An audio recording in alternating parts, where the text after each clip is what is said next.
I've already told y'all that it's abolish Fox Soul, period. Y'all are doing more harm than y'all are supposed to be doing good for the black community.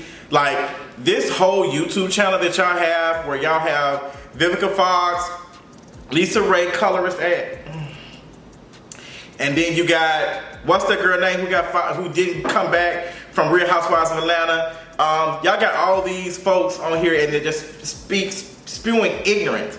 They're not well read. All they're doing is reading topics from Gossip and B Scott and just talking like y'all just reading headlines. Y'all don't have no range. Y'all don't have anything, but yet y'all are constantly getting paid $200 per episode probably to have conversation about something y'all don't have the range for. I just really don't get it. So Lisa Raye has to clarify her comments on colorism. She says, I wasn't supporting the radio host colorism comments, but preference is preference.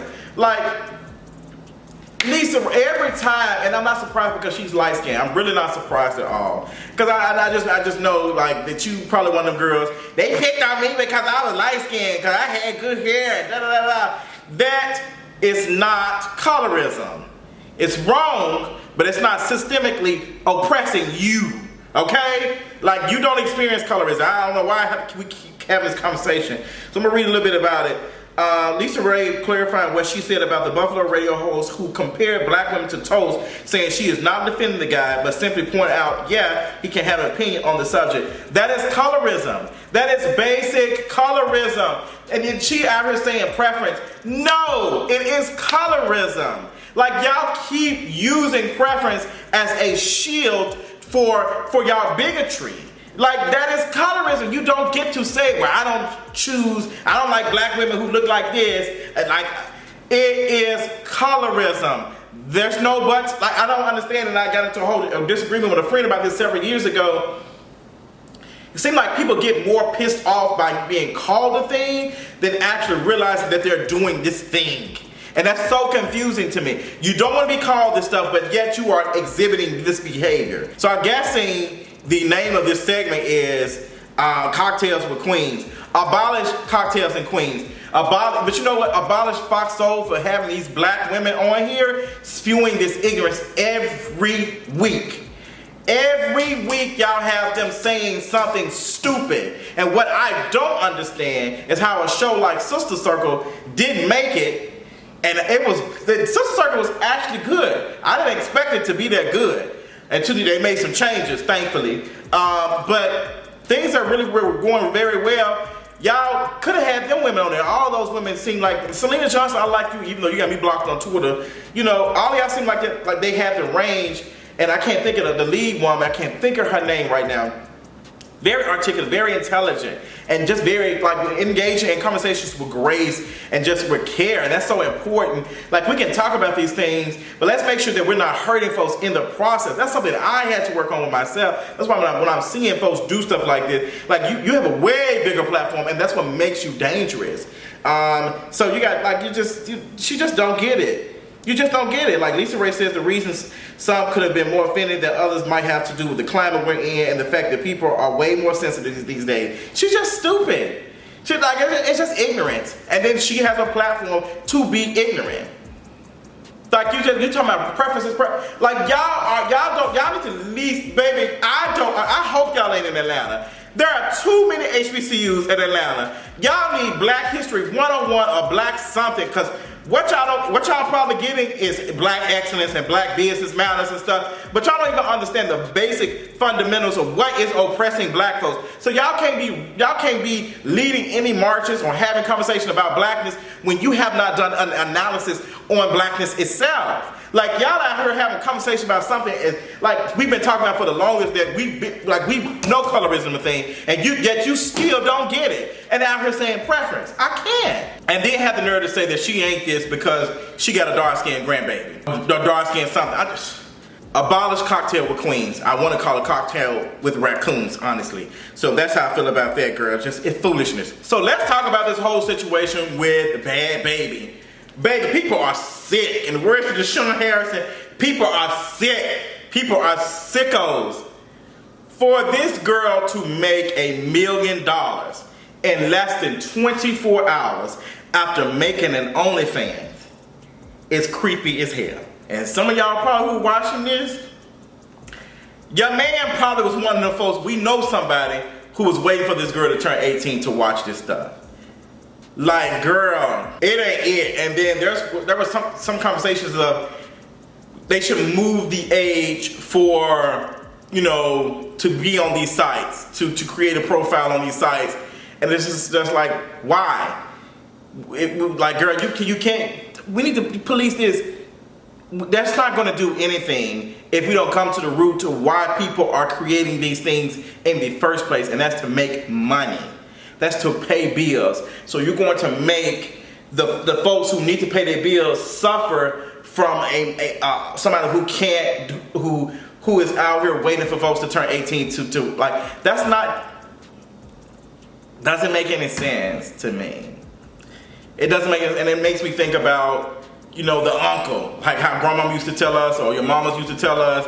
You know, some families used to experience this where it's like, put on some clothes. Tell the girls to put on some clothes. Your uncle coming over, put on some clothes. Like, don't be having them legs out and stuff. It's just like this 12-year-old has to cover up their bodies and all that because of an uncle.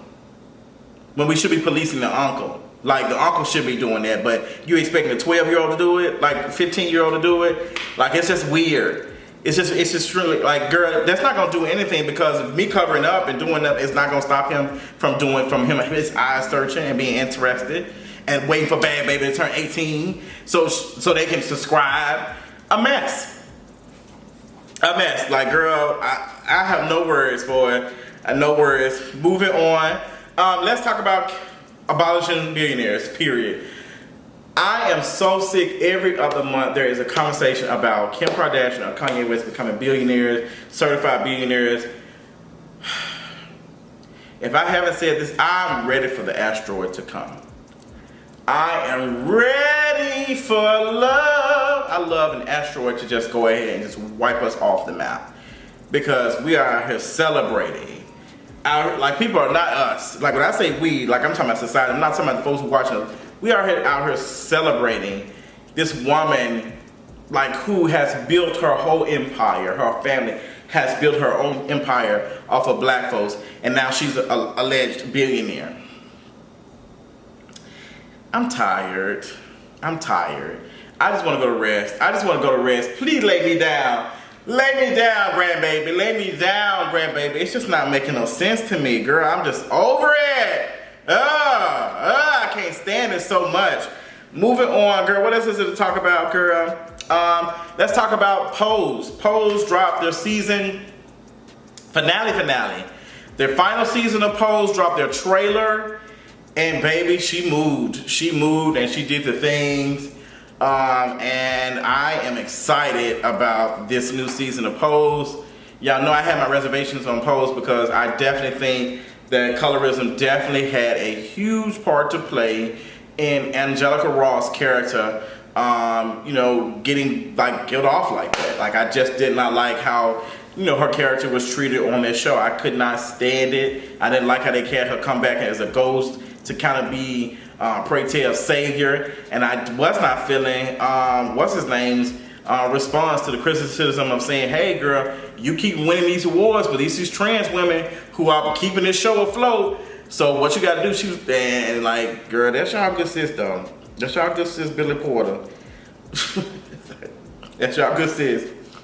So I don't know, that's not Billy Porter's fault, but you know, cis folks, we got to stand up and we got to call a thing when, you know, when we seeing something like that. Like, that's our job. Like, we should be doing that. We should be using our privilege and whatever to address certain things, and that response was just not good. But other than that, trailer looks amazing. Cannot wait to see it. Can't wait to see what the conversations are going to be about. Apparently Bianca is going to be working as a nurse in the hospital during the AIDS crisis. It looks like Pray Tell might, you know, from the trailer, it looks like that he has found out that he is living with AIDS. And now, you know, he's out here thinking about his death and all of those things. So it's a lot. They haven't really given him much of what this will be about, but it looks good. So let's move on. Let's talk about Sheryl Underwood, her response to this whole situation with Miss Sheryl Osborne. I am so glad. That Sheryl, said, hey girl, I ain't had no conversation with Sharon. Sharon had told, like her press had said, hey, Sharon did reach out to Sheryl to apologize. And Sheryl said, girl, I didn't get no phone call. She said, check my messages. So Sheryl Underwood talked about it on her podcast, and she dragged it. Sis has said that she didn't get an apology or a phone call from Sharon. She also said that she heard things about Sharon in the past. She heard things, but she was like, that ain't got nothing to do with me. So, she's cool with me, and it just goes to show you that just because these white folks are your friends don't mean nothing. I have to say this because I got into a whole argument, and I hope he is watching. I don't think he watches my videos. Got into a whole discussion with somebody who I used to talk to a long time ago. We used to date when I was probably 19, 20. And I just saw him coming to his own and, leaving the church and just finding his own because he was just very girl, I can't be with no man, all of those things. Now he in the whole relationship, shout out to him and his partner. I love it. But then he could share with me that he has a fetish for white boys. And I was just like, girl, this ain't it, honey. I wasn't trying to be judgmental. I was just like, we got on this conversation. I was like, well, how white people are racist by default. Oh, I know it's some good ones. No, this is a prime example. There are not no good white people. And white folks have to understand, there are not no good white people. To say that there are good white people, no, it's not. It's not possible for them to be good because they still reap the benefits. It is their job to make a world where all of the folks are safe. Y'all created this mess, y'all need to fix it. So I'm not going to be out here saying, oh, it's good cops. No, it's not. The whole system itself is anti-black. The whole entire system is doing what it's supposed to do. So I'm not going to be out here saying, oh, it's some good ones. No, it's not. Because when I'm talking about this white person, I'm talking about the systematic shit. I'm not talking about this one. You represent a collective. So it's just, 2 or 3 of y'all ain't going to have me out here saying y'all ain't some good folks. And if you're looking for them, you're not going to get that from me. You're just not going to get that from me. And that's my politics. And this is a clear example of, it's a good white person, and then they flip on you. And they switch, and look what they did. Because it don't take but a second for them to realize, I have more privilege than you. So that's your job. The black person don't ever say you're a good white person. At least you know that you tried. At least you know you tried. So I commend Sheryl. Sheryl said, people saying she should have cussed off and went off, but she said she didn't want to do any of that. She said she wanted to take care of her own way. If I was Sheryl, I would have slapped the dog piss out of Sharon. I'm not even gonna hold you. If I was Sheryl sitting right in that moment, I probably would have lost my job because I would have slapped her. But she knew in that moment that she had to be very careful, and she said it because she knew it was going bad. She said that she knew it was going left, and she said it's all gonna boil down to how I respond to this.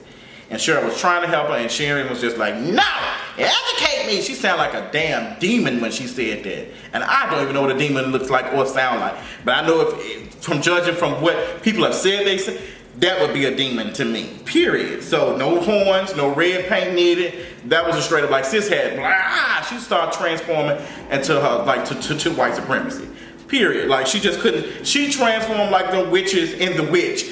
She could not hold it no more. She was disgusted. Is that telling me what? So when we talk about this, let's move on to Miss Jimmy Fallon. Jimmy Fallon is trying to do cleanup. He's a cleanup woman. Jimmy Fallon is trying to clean up after having this white TikToker come on here and do these dances that black folks have created. Black folks have created all of these things, all these dances. And then you're going to get this white woman by the name of Addison get on here and to do this unseasoned version of the dance. Flew her out, got her in front of the cameras, all of that. And it's just she out here doing stuff that she didn't even create. Out here making money, out here getting brand deals. Then Jimmy Fallon got ate up. Baby, got ate up. His Tonight Show got ate up. It ain't the first time his show got ate up. Then he invited the black folks on there, the black TikTokers on there, had them on Zoom. to do their dances and stuff. Yeah, I'm not giving him no A for effort for that. He should have been did that. Like, why do we have to constantly drag y'all for y'all not to realize it? Like, oh, y'all gonna constantly get it. And you're gonna always get it. Come on, shout out to MC Deborah. You're gonna always get it. Just like, who, I can't even think of their name right now. Saturday Night Live, who did that trash skit with Daniel Kaluuya. Like, girl, talking about vaccines and black folks not wanting to do the want to get a vaccine. I'm like, black folks are literally dying from COVID. They're most likely to get sick, contract COVID, and more black children have lost at least one parent from COVID-19. And they're not the ones, they're not the ones that are not trying to get the vaccine. Black folks are trying to get the vaccine as an overall collective, but they're not even getting it. You know who are very against it? Conservative white folks and white folks, period. They are complete, and they are getting access to it faster than their black counterparts. And these folks who are working at home, these are folks that want to get the vaccine so they can go to Tulum. These are folks getting it, and I'm talking about white folks. Black folks, y'all look on Tulum too. I will be going there too. But these white folks are getting it so they can travel. Black folks trying to get this so they can take their ass to work so they won't kill their grandmas and their granddaddies and their aunties and uncles. And then y'all do a whole skit on Saturday Night Live of talking about pre-existing conditions with black folks having diabetes and all that. I'm just like, who wrote this? I know some. You know what? The same folks who greenlit this show for Keenan is the one who wrote these jokes, baby. Let me tell you something. I'm not watching that damn show. I'll be damned if I watch another show with a dark-skinned man and some biracial-looking kids. Not watching no more of it. Until you give me an all dark-skinned cast, I'm not watching no more of this shit. So yes, I ain't watching no more of these shows. I can't. Especially not on NBC. Girl, especially not on NBC. Y'all have done this enough. ABC too, all y'all, girl. I can't do it. So the vaccine SNL skit was terrible. Nobody liked it. It made absolutely no sense to even do it because if you look at the data, like black folks are not the highest ones who are denying getting the vaccine. They're the ones being denied, like, getting the vaccine. They're not denying getting one, they just ain't getting none. It's the white folks who are denying getting it, but still getting it more than anybody else, which doesn't make any sense. Y'all explain that to me, girl. So, it's a whole bunch. So let's talk about T.I. and Tiny have responded. Rapper T.I. and his wife Tiny have denied allegations for sexual abuse for 3 women and denies earlier this year after 4 other women made similar allegations. On Friday, New York lawyer Tyrone A. Blackburn announced he was speaking with investigators from multiple jurisdictions to pursue criminal charges after the new allegations. One woman alleges that in 2010, the couple forced her to take drugs and then take her to a hotel for sex, but she could not consent. Another woman alleges T.I., real name Clifford Harris, and a male friend drugged and raped her in a hotel. Also in 2010, the third woman alleges she was drugged and sex trafficked in Nevada, California, and Florida. I believe all of it. And honestly, I had somebody reach out to me to tell me, yeah, girl, like, it's a lot. Like, they felt like it's a lot to the point that there are people who know a lot more information, but scared to talk because they don't want to lose their heads, and I don't blame them. But, I hope that, whatever is done in the dark comes to the light, and I feel like that is. I feel like, I've already told y'all that VH1 has already canceled their show, girl. That's the tea that I got a couple of weeks ago, that VH1 has, canceled their show. It's not, like, it's just, that's it. So, girl, it is what it is on that. So let's move on. Let's talk about, situation going on with DMX. There's been so many conflicting stories. I'm not even comfortable 100% even talking about it yet. So you had this manager who were giving us misinformation, was saying, oh, he's good, he's off life support, he's good, he's, talking on his own. Then come to find out that he's not. Now come to find out, we're hearing that he, has had a heart attack and he's in a vegetative state. And it's just like, girl, I don't know who to believe, who's telling the truth, like what's going on. It's just way too much. I hate that this happened. Addiction is a real, it's a disease. And we're seeing that even with the Derek Chauvin, how the defense attorneys and folks are trying to make it seem that, oh no, George Floyd put himself in that situation, and not understanding that a lot of Americans, a lot of folks do know somebody, somebody in their family who has experienced like addiction. It's a real thing. It is a real thing. That's why I'm very careful when I take, especially when it comes to like prescription drugs. I don't be want to take any of that stuff, girl. I be like, girl, no ma'am. I don't want to take any of that pain pill, no man. I just don't want to, because these companies don't care if we get addicted. You keep buying that stuff and keep asking for it, they making money. So it's just, and one of these one of these drug companies were literally being sued because they knew that their drug was addictive. They knew it and they still was pushing it. Like, it's just, woo, capitalism gonna kill us all. Folks out here talking about something. The vaccine gonna get us, girl, that we already got. Let's talk about that. Let's talk about that. You talking about the vaccine gonna get us? They out here, what's the name? They out here, girl. You already been got. You already have been God. You have been born into godness. Period. Like, for us to be thinking to get food, water, shelter, all this other stuff, we need to be working 50 hours a week. While folks out here making millions and billions of dollars off the backs of us, you already been God, sis. You already God in the system. Period. They don't need to do that. They try to give you the vaccine so you can take your ass back to work so you can keep on making capital. That's it. That's it. So, girl, I ain't gonna drag too much, girl. I got a lot to say. I could be going in about the Georgia vote and stuff, but it's forever Brian Kemp and all of that. Like, girl, once again, and me and T talked about this on Patreon. I'll be dropping later on this week, that we did all this stuff, all this pushing for voting, only for the white folks to snap their Thanos fingers and say, okay, girl, we're gonna make it harder for y'all to vote. So voting cannot be our only thing. It cannot be the one be it all. It cannot be, because you see how quick, and we out here listening to Portia and all these girls talking about some Georgia blue state, when the whole state legislature is built of a whole bunch of Republicans who have control, who have passed this bill and literally have signed this bill in front of a picture of a picture in the background of a plantation. Whew, so much to say, but I'm gonna save it for Patreon, girl, because that's when I'm gonna really go in. Love y'all so much. Thank you for joining me and watching this King of Reese video. This is very therapeutic to engage in these conversations. I love y'all. Until next time, I'll talk to y'all later on tonight. Bye.